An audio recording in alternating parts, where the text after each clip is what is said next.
I guess that means it's time for part 2.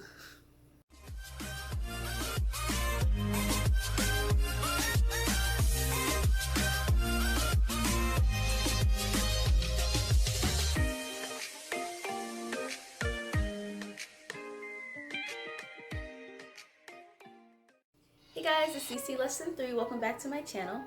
So you can see I'm wearing the same outfit. I filmed the same video last week about, the story time. I'm just gonna keep going, but just upload these different times. Like, it's dark outside now and everything. Okay, so we had a great date for my birthday in Jeju. He came down to visit me. So I told him, it was only fair that the next time we hung out, I go to visit him on the mainland and we can hang out there. Yeah, didn't actually live in Seoul. He lived like halfway between Suwon and Seoul. So he was maybe 45 to 50 minutes from the city. It was around April 22nd. And I go up to visit him. So the only problem is, because I lived in Jeju, I had to fly to the mainland often. And you can't buy a plane ticket if you don't have a Korean phone number. I still don't have a Korean phone number. I actually wasn't intending to stay this long. My first contract was only 6 months. Then I extended for another 6 months. Then I extended for another 6 months. So I just never saw the point of getting a phone number, but yet I'm still here. But oh, well, I could just book it for you and you can just transfer me the money, which I do that. I did that a lot. A lot of my friends would just let me transfer them the money and then they buy it for me. He asked me if I needed help like booking a hostel or hotel or anything, but I was like, no, I use booking.com. And there's some hotels give you the option to pay once you get there, so I wasn't worried about that part. Now this is Saturday night, or Friday night, and he's very insistent, don't forget to book your hotel, make sure you have it, see you tomorrow.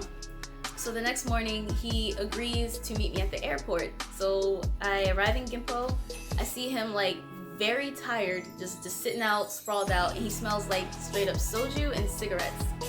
Already I'm just like, oh, cigarettes. He was out with his friends the night before. He just never went home. Didn't change. He's party everything from the night before with his friends. So I'm just like, okay. So anyway, we get into a taxi to go to my hotel so I can drop off my stuff and then we're gonna hang out. So, he reaches for my hand, which I was like, oh, okay. He held my hand. So then he tells me that he just got a hotel room. And I'm just like, oh, because I know he doesn't live in Seoul. So I'm like, okay, good for you. I'm glad you have a place to stay. Then he tells me that he wants me to stay with him, and I was like, nah. Not even a full 24 hours ago, he was insistent, don't forget to get your hotel room. It's very important you get your own hotel room, to suddenly want me to stay with him. And I was just like, no, I'm sorry, I already have my place. And he's like, oh, I can just pay to have it canceled, like it's no big deal. And I was like, no, but they have my card info, which was a lie. I didn't pay for anything yet. I didn't want to stay at the same hotel with him.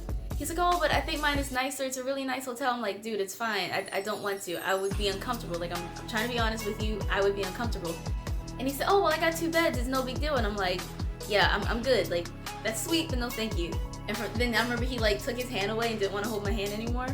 From that moment on, things got really different between us. Go to my place, my hotel, so I can drop my stuff off. And then we go to his so he can check in. And he wanted to sit down and take a nap because he'd been out clubbing all night, so he took a nap. He woke up about, I don't know, like an hour or 2 hours later. Oh yeah, we went to Myeongdong to get ice cream and walk around and everything. And there was this is one place in Myeongdong that's really famous for this really tall ice cream scoop. It's like this really tall spiral. And I just remember we got 2, and he was staring at me while I ate it.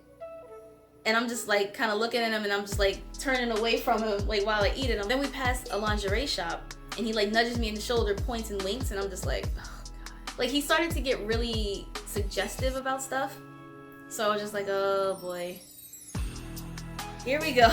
Another thing that I noticed this time hanging out with him, I knew he smoked because the first night we hung out, he mentioned it, and he also just told me he smoked. The whole day when he was with me in Jeju, he didn't smoke not one time. This second date hanging out, he couldn't go an hour without smoking a cigarette. So I feel like, he tried his best on the first date, and the second date, he's just like, ah, fuck it. Started to smoke more often. And, okay, so for me personally, there's 2 things that are the biggest turnoffs for me in guys. One, smoking. I hate the smell of cigarette smoke. I hate what it does to your teeth, what it does to your skin. I don't like cigarettes. And 2, cockiness. I can't stand a guy who is cocky, arrogant, or full of himself. everybody cares about how they look. I know that, but like when you feel the need to talk about it and bring up your looks every 5 minutes, that's no, God, that is the worst. So the first day he was ever so humble. And I'm like, oh, you look nice. He's like, oh, no, stop. Like, no, I don't. Like, confidence I like. Who doesn't like confidence? I like modesty too, though. Moderation. Every shiny reflective surface, he's like zhuzhing his hair and he's like, oh, Oppa, it's so hot. And I'm like, why are you referring to yourself in the third person? And I hated it because he was so great the first time we hung out, so I didn't know what was going on. I told you guys in the first story, when my friend got cold, he put his jacket around her and they're like, oh, he's so nice. He brought that up to me and asked me if that made me jealous. And I was like, what? He said, do you remember when we hung out in Hongdae and your friend was cold? I gave her my jacket. Did you get jealous? I was like, no, she was cold. She didn't have a jacket. Like, I had a denim jacket. I was fine. So I thought that was nice of you. He seemed disappointed when I told him I didn't get jealous. He went to the, I feel bad. I can never pronounce this palace name. So I'm just gonna put it somewhere in this video. Maybe here. So we go there. And on the way there in front of like the Sejong statue, there's like all these booths and everything because it's Earth Day. So like there's people performing. And this is when I told you guys about the pride flag that I saw and then I got all excited about it. And he was the one who said homosexuality was disgusting. And he thought, oh, but 2 girls is okay, 2 guys is just no. So after he said this, I'm just like what happened to you? Like you were so perfect the first time we hung out. I just started to feel more and more awkward around him. And he just kept complaining about like how hot he was, how tired he was. And like I understand being tired and everything, but like you knew we were gonna hang out today. So why would you be out drinking all night? I used to watch a lot of Korean dramas. And we ended up passing the street that had all these like red tents where I remember from many dramas they would have like soju and samgyeopsal in these tents. And I was like, can we eat there? Like I was excited because I've seen them in a lot of dramas. So we had samgyeopsal and like lettuce wraps and soju. And because he was like hungover and drank too much the night before, I was basically on my own with the soju. The lady who worked there, she was super sweet. Like she asked where I was from and I spoke my little bit of Korean to her and she gave us extra meat and I was like, oh, 감사합니다. Like she was really nice. 아이고 예쁘네. Oh, 너무 예뻐요. She was really nice. All this like positivity, he was just in a bad mood. Like he was just kind of sitting there like, oh my head. Oh, it's hot. Oh, I'm so tired. I'm just like, as Killington, level 9,000. Eventually I said, well, how about we just go for a walk? Like a walk is fine, right? We weren't far from this famous like river type of thing that runs through, not Han River. There's these paths where people walk along and people perform and they have like pretty lights set up and everything, so it was nice. Throughout this whole second date, he started to become more comfortable. Instead of being like bro-y and elbowing me and, you know, punching me, he started to be more like touchy and like I don't mind like the small of my back or my shoulder or my hand, but his hand would get like lower and lower on like near my butt. He even used to like pinch my stomach. And he used to tease me a lot. Like he would joke a lot about like my darker skin. And like I said, he would pinch me like around my stomach and everything and dungy, like fat. And I'm just like, wow, bro. Like, this was spring. So like, you know, I'm hot. I'm taking a lot of allergy medicine and everything. And I had breakouts. Like I was breaking out pretty bad. And he kept pointing them out and saying like, he could play connect the dots on my forehead. I'm just like, dude, this is not what you say to a girl on a date. Like, I mean, I tried to laugh it off. I'm like, alright, move on. He would tease my name a lot. Like I got a lot of like ISIS jokes. Haha, good one, I'm used to it by now. He would not let the fuck up. Like my teeth are crooked. Every flaw that I had, he would point out and just like laugh at it. And I'm just like, should I go in on you right now? Like is that what this is? Do you want to be roasted? Is that your thing? Again, just became so much more uncomfortable.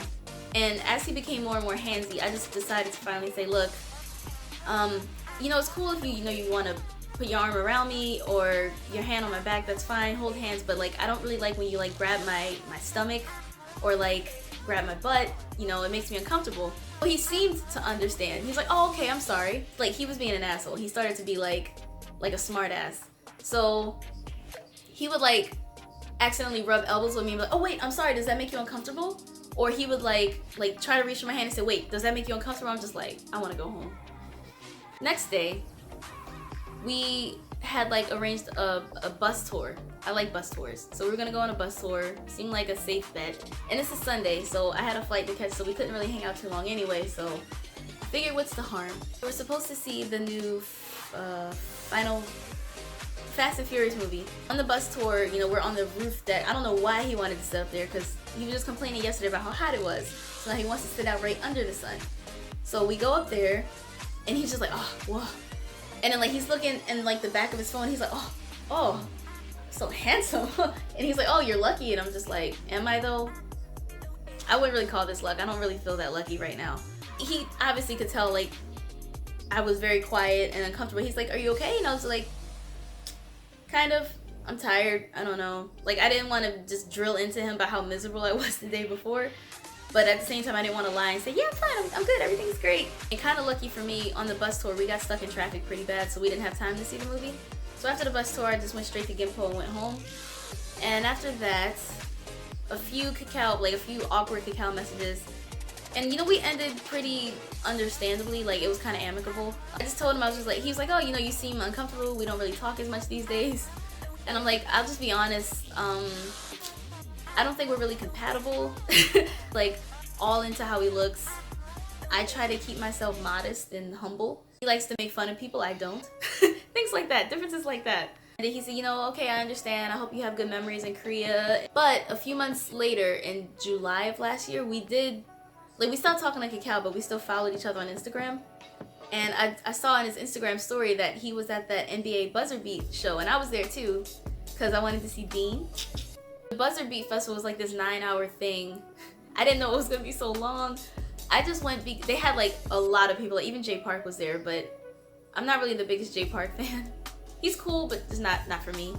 I went there because I wanted to see Dean, DPR Live, and this guy Off and Off.